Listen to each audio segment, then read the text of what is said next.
Ce podcast vous est proposé avec la participation de Comic Con Paris et du fanshop No Watch.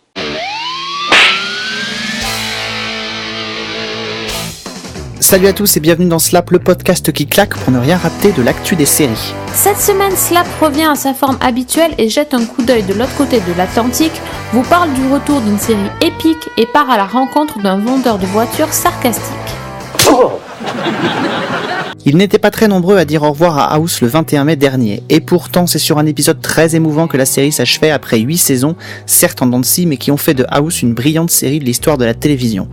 Baptisé Everybody Dies, cet épisode nous plonge dans la conscience de House avec un leitmotiv « Vivre ou se laisser mourir pour expier ses péchés ». Une dernière séquence chargée d'émotions en voyant s'éloigner une série qui nous aura transportés durant 8 ans. C'est toujours triste de dire au revoir à une série que l'on a aimée, mais celle-ci tout particulièrement.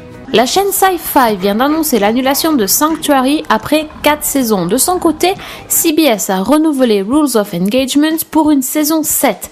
13 nouveaux épisodes vont être produits, mais seulement diffusés à la mi-saison. Comic Con Paris crée l'événement cette année encore, après avoir annoncé que Alexandre Astier y ferait une masterclass ou que la production de la série Doctor Who ferait le déplacement. C'est une nouvelle grosse annonce qui vient d'être faite.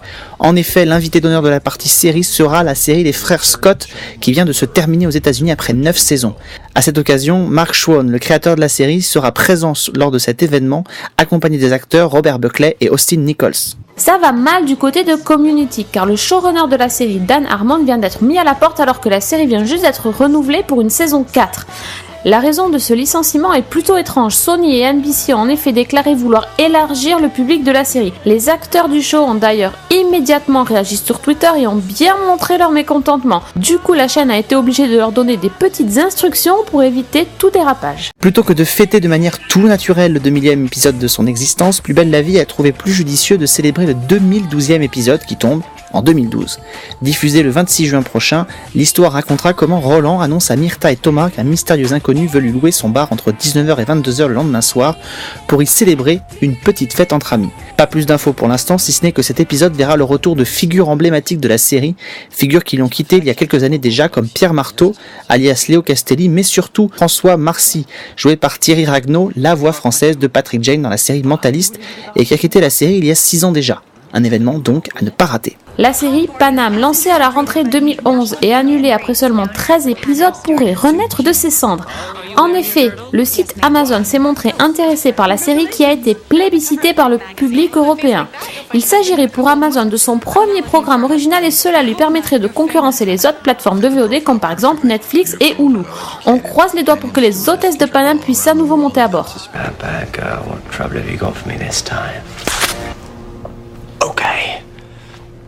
La saison 2 de Game of Thrones, le Trône de Fer, arrive sur Orange Ciné-Choc. Après une fin de saison époustouflante où une partie du casting a disparu de façon tragique, nous allons retrouver les prétendants au trône en plein préparatif de la guerre annoncée dès le départ.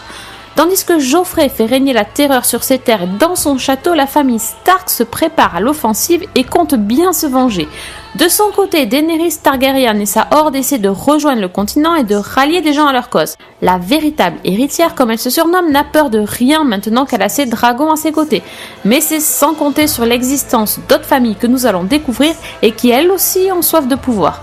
Une guerre sans merci s'annonce, mais la série prend son temps et développe les histoires de chaque personnage et de chaque clan avant de nous montrer des scènes de combat. Cette seconde saison est bien maîtrisée car les personnages prennent tous de la profondeur et on sent la tension qui monte peu à peu entre chaque clan.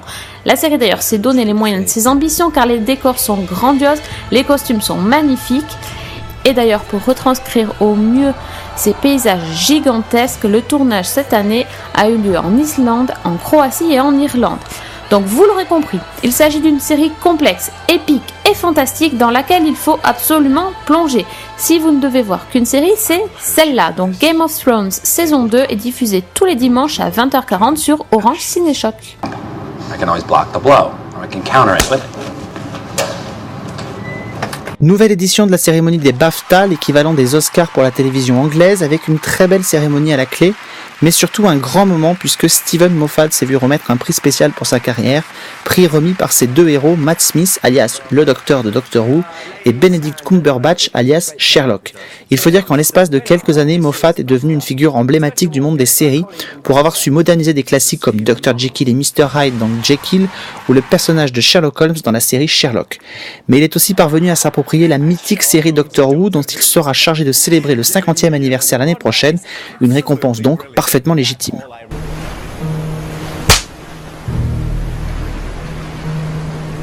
Cette semaine, nous vous proposons de découvrir la série Call Me Fitz qui sort en DVD.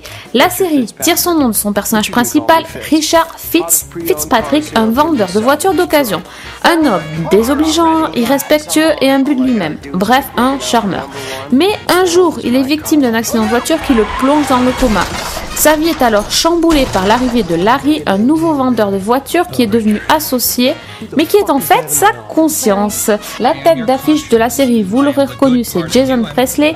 Ici, il va casser son image de gendre idéal qui lui colle à la peau depuis Beverly Hills.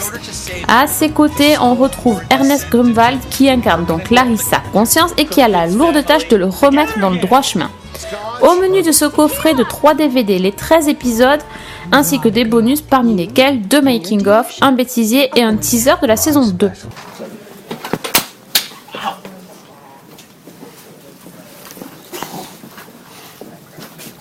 Donald Glover, l'irrésistible Troy de Community, va jouer dans un épisode de Girls sur HBO. L'acteur a été vu en compagnie de l'actrice et créatrice de la série Lena Dunham, qui a dû rapidement confirmer l'information sans pour autant préciser quel sera le rôle de l'acteur. Richard Burgi, qu'on a vu dans Desperate Housewives, sera le méchant du 7e épisode de la nouvelle saison de Burn Notice. Il sera Maurice, un usurier avec un très mauvais caractère. Sarah Jessica Parker va faire son grand retour à la télévision depuis l'arrêt de Sex and the City.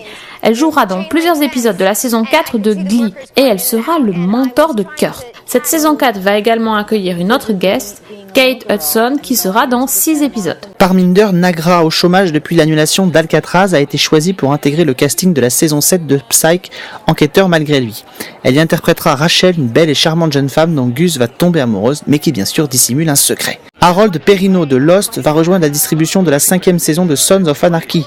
Il interprétera Diamond Pop, un gangster sans pitié originaire d'Auckland, dont la fille a été tuée par un membre du club dans le final de la 4e saison.